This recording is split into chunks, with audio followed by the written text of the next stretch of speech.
اب موضوع نہیں تھا, بات کہیں اور نکل جائے گی, عنوان بھی بیان کرنا ہے. پالکی میں بٹھا کے لے جایا جا رہا تھا, ڈولی ہوتی تھی, پالکی میں بٹھایا جاتا تھا علماء کو, جس طرح بچیاں ڈولی میں بٹھا کے. تو ہندوستان میں ایک رواج رہا کہ علماء کو لوگ پالکی میں بٹھا کے کندھوں پہ اٹھاتے تھے, 4 مزدور وہ ڈولی پالکی اٹھایا کرتے. اعلیٰ حضرت کو بھی اٹھا کے لے جایا جا رہا ہے. فاضل بریلوی نے فرمایا رکھ دو نیچے. نیچے رکھا تو فرمانے لگے تم میں سید زادہ کون ہے؟ حضور کیا ہوا؟ فرمانے لگے مجھے رسول اللہ کے خون کی خوشبو آ رہی ہے, مجھے خالص خون کی خوشبو آ رہی ہے. چپ کر گئے چاروں مزدور. آپ نے فرمایا تمہیں قسم ہو رسول پاک کی, بتاؤ تم میں سید زادہ کون ہے؟ تو ایک کمزور شخص اٹھا کہنے لگا حضور مزدور سے مزدوری لینی چاہیے, ذات برادری نہیں پوچھنی چاہیے. اعلیٰ حضرت نے فرمایا شاہ جی یہ آپ نے کیا کیا, مجھے ہی کندھوں پہ اٹھا لیا. لاکھوں لوگوں کا پیر اور ہزاروں مشائخ اور علماء کی آنکھوں کی ٹھنڈک, بریلی کے امام جن کا قلم اٹھے تو وقت کے بڑے بڑے سورما گردنیں جھکا دے. اعلیٰ حضرت رحمت اللہ تعالی علیہ پہلے تو اپنی پگڑی اٹھا کے پیروں میں بچھائی, کہنے لگے تیرے نانے کے نام پہ کھایا ہے, تیرے ہی کندھوں پہ چڑھ گیا ہوں, واسطہ مصطفیٰ کا مجھے معاف کرو. تو شہزادے نے پگڑی اٹھائی, کہا حضرت ایسے تو نہ کیجیے. فرمایا نہیں ابھی میرا دل راضی نہیں ہوا. پھر اس شہزادے کو اعلیٰ حضرت رحمت اللہ علیہ نے پالکی میں بٹھایا.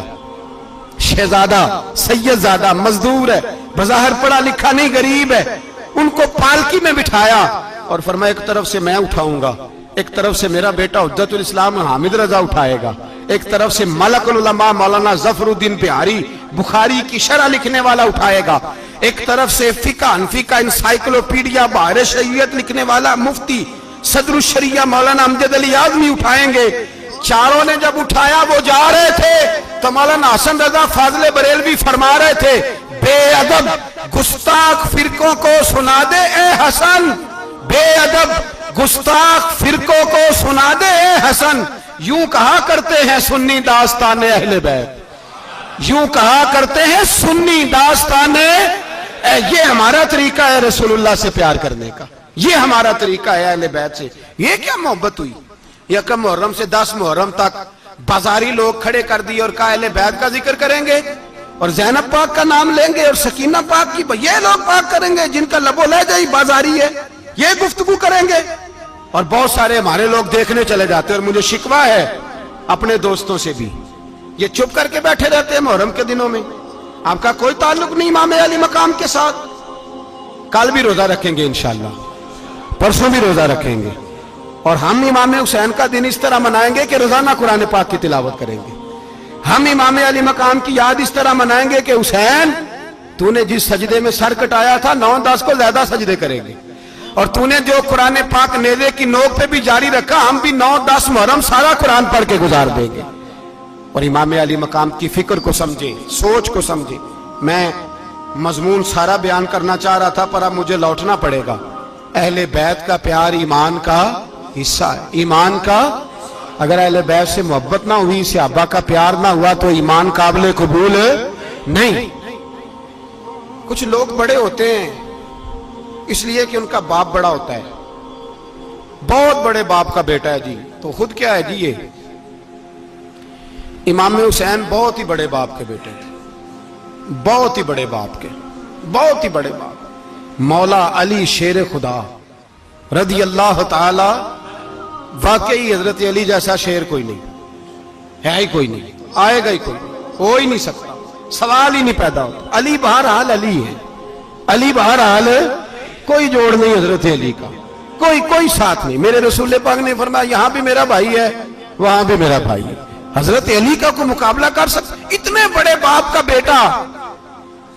حضرت امام حسین خود بھی بہت ہی بڑے تھے, امام حسین خود بھی اللہ جانتا ہے بہت بڑے تھے. کہتے ہیں گدی پہ بیٹھ گیا اسے کوئی ضرورت نہیں, لیکن امام حسین نے ایسے نہیں کیا. امام زین العابدین فرماتے ہیں میرے ابا جی امام حسین فرض نمازوں کے علاوہ ایک دن میں 100 نفل ادا کیا کرتے تھے, اور ایک روایت میں فرماتے 1000 نفل پڑھا کرتے تھے. کتنے؟ چلو تسی 50 پڑھ لے, بتاؤ تو صحیح نا کتنے. تو یہ جو امام حسین کا بڑا نام لینے والے ہیں, یہ تو ان سے پوچھو کہ تم تو نمازیں پوری نہیں پڑھتے. اور امام کا تو تعلق ہے نماز کے ساتھ. 9-10 محرم کی ساری رات امام حسین کیا کرتے رہے؟ بولے. یہاں لوگ دیگیں کھاتے رہتے ہیں 9-10 کی رات, چرگے کھاتے رہتے ہیں, ساری رات چھوٹا گوشت کھا کے گزار دیتے. امام حسین رضی اللہ تعالیٰ عنہ, بھائی اللہ تو مانا ہوا تھا, حسین پہ سب سے زیادہ راضی تھا میرا رب, لیکن امام علی مقام نے 9-10 کی ساری رات کا اللہ مجھ سے راضی ہو جا, اللہ مجھ سے راضی ہو جا, اللہ مجھ پہ رضا نازل کر دے. ساری رات کربلا کی ریت پہ آنسو بہا بہا کے ساری رات سجدے میں گزار دی. تو تماشا کر کے سو جاتا ہے اور کہتا ہے میں بڑا حسینی ہوں. امام علی مقام بہت بڑے تھے, عبادت گزار تھے, ریاضت بڑی کرتے تھے. امام حسین کے گھر کا کعبہ تھا, اپنا تھا.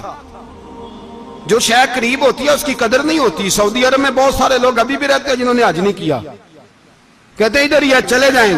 ہمارے بہت سارے پاکستانی جن کی ڈیوٹیاں مکے میں لگ گئی ہیں, وہ کبھی ہمیں وہاں ملنے آئے تو ہم کہتے ہیں جناب آپ آتے نہیں, کہتے ہیں آتے ہیں کبھی کبھی. ان کو حرم شریف کی وہ قدر. لیکن امام حسین علی مقام کا کردار یہ تھا کہ مدینے سے, دونوں بھائی مدینے سے پیدل جایا کرتے تھے مکے کا حج کرنے. کس طرح؟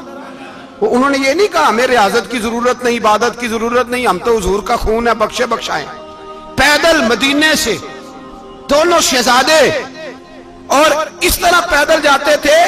ایک دفعہ نہیں, 2 دفعہ نہیں, 25 حج دونوں نے پیدل مکے جا کے ادا فرمایا. 25 حج. تجھے کبھی توفیق ہی نہیں ہوئی؟ تو جہاز پہ جانا بھی پسند نہیں کرتا, تو خیال ہی نہیں کرتا کہ کتنی قدر ہے اللہ کے گھر کی. 25 حج. اور سخاوت کا یہ حال تھا, سخاوت کا, کہ امام زین العابدین فرماتے 1,00,000 دینار سویرے آیا. کتنا؟ سمجھ لیں اربوں خربوں روپے آج کے حساب سے, 1,00,000 دینار. اور فرماتے ہیں فاطمہ کے لال دروازے پہ بیٹھ گئے پیسے لے کے, اور لوگوں کو بلا بلا کے نظر دی. فرمایا تھوڑے سے لے جاؤ, تھوڑے سے لے جاؤ, تھوڑے سے لے جاؤ, تھوڑے سے. فرماتے زور تک امام حسین نے لاکھوں بانٹ دیے. اٹھ کے اندر آئے تو میں نے کہا ابا جی کو 1 دینار بچا لیتے. آپ جب بازو اٹھاتے ہیں تو آپ کے کرتے پہ 17 پیبند لگے ہوئے ہیں, ایک کرتا ہی نیا لے لیتے. تو فرماتے میری طرف دیکھ کے کہنے لگے بیٹے یہ نہیں کہا کہ میں لے لیتا کرتا, لفظوں پہ غور کرنا. فرمانے لگے بیٹے اگر تو پہلے بتاتا تو پھر میں سوچتا, پہلے بتاتا تو پھر بھی میں یہ نہیں کہا رکھ لیتا, پھر بھی میں سوچتا رکھنا ہے کہ نہیں. امام حسین نے سخاوت کی, عبادت کی, ریاضت کی, قرآن پڑھا, تلاوت کی, درگزر کیا, پیار کیا. امام حسن کی بات ہے, ایک لونڈی آئی. ہمارے ہاں تو شہزادوں کا اللہ ہی حافظ ہے نا, شہزادے وہ کسی کے بھی ہوں. یہ جو ہمارے سیاستدانوں کی شہزادے ہیں یہ ہم نے خراب کیے ہوئے ان کی گاڑیوں کے پیچھے بھاگ بھاگ کے, اس لیے تباہ ہو گئے. پیروں کے شہزادے یہ خراب ہو گئے سارے, اس لیے کہ پیچھے بڑا بھاگتے ہیں. امام حسن کے پاس ایک لونڈی تھی, وہ دودھ لے کے آئی, دودھ گرم تھا, آپ کے اوپر گر گیا. اور وہ تھی بھی اسی طرح کی, اکثر کام بے دھیانی میں کرتی تھی, کنیز تھی گھر. دودھ گرا تو وہ کانپنے لگی کہ میں نے کئی غلطیاں کی, اب تو بہت سخت غلطی ہے. گرم دودھ امام پہ پڑ گیا. تو امام صاحب نے تلاوت شروع کر دی امام حسن نے, والکاظمین الغیظ والعافین عن الناس واللہ یحب المحسنین. فرمایا جو غصہ پی جائیں اور لوگوں کو معافی دے, ان سے تو اللہ محبت فرماتا ہے, ان سے تو اللہ پیار کرتا ہے. امام صاحب نے اس لونڈی کو فرمایا جا تو اللہ کی رضا کے لیے آزاد ہے, جا تو آزاد ہے, اب تو لونڈی نہیں. اتنا بڑا اخلاق تھا کہ جو دیکھیں نا, میرے استاد گرامی ایک دفعہ میرے گھر آئے, حضرت محدث سے باولپور سے, 3000 کتاب کے مصنف, بہت بڑے عالم. میرا چھوٹا بھائی بوتل پلانے لگا, تو بوتل دی تو کپڑوں پہ ڈال دی, استاد صاحب کا سارا جبہ بھر گیا. کہنے لگے جزاک اللہ, بارک اللہ, اللہ مزید فزید, اللہ علم دے, فضل دے. تو میں نے کان میں کہا, میں کہ استاد جی انیاں دعاواں دینیاں سنتے, میں آپ روڑ چھڑ دا.